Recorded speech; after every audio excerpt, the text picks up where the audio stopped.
இந்தியாவினுடைய நிலைமை வந்து ரொம்ப பரிதாபகரமான நிலைமைங்க. ஒரு காலத்துல வந்து எத்திக்கலாக நம்ம நடுநிலையான ஒரு ஸ்டாண்ட் எடுத்தோம்.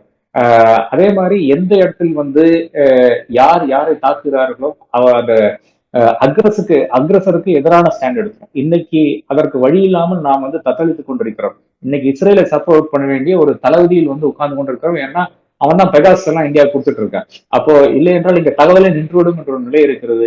அப்போ இவர்கள் வந்து இந்த ஸ்பைவேருக்காக இன்னைக்கு ஏறத்தாழ இஸ்ரேலை நாடி நம்பி இருக்கின்ற ஒரு சூழ்நிலையை பார்த்து கொண்டிருக்கிறோம். அதனால ஈரானுக்கு எதிராக செயல்படுகின்ற ஒரு நிலைமை வந்து நமக்கு வந்திருக்கிறது. ஆனால் அதனால என்ன ஜியோ பொலிட்டிக்கலா வந்து அடுத்த பிரச்சனை வரப்போகுது. ஏனென்றால் சபஹார் போர்ட் என்பது ஈரான்ல இருக்கிற போர்ட். இதை இந்தியா தான் டெவலப் பண்ணி கொண்டிருக்கிறது. டெவலப் பண்ணியாச்சு. அங்கிருந்து நமக்கு ரயில் மூலியமாக நாங்க அங்கிருந்து ரயில் லைனும் போட்டுட்டு இருக்கோம். சென்ட்ரல் ஏஷியாவுக்கு பெரிய ஒரு டிராக்கே அவங்க வந்து போட்டு கொடுக்குறான். அதாவது அதற்கான வழிவகை எல்லாம் செய்து கொடுக்கிறார்கள் ஈரானியர்கள். அப்போ அந்த என்டையர் ஆக்சஸ் வந்து நமக்கு கட் ஆகுது. அதே மாதிரி இப்ப ஜவஹர் போர்ட் நமக்கு இருக்கிறதுனால நம்ம அங்க அங்க அதுக்கு இந்த காதார் போர்ட் என்று பாகிஸ்தான்ல இருக்க சீனா பில்ட் பண்ண போட்டு மிக அருகில் சபாருக்கு மிக அருகில் இருக்கின்ற போர்ட். அங்கிருந்து தாராளமாக காதார் போர்ட்ல என்ன நடக்குதுன்னு கண்காணிக்கலாம். இன்னைக்கு அது முடியாத ஒரு நிலைமை வந்து நாளைக்கு வந்துவிடும் என்ற அந்த ஐயமும் எனக்கு இருக்கிறது.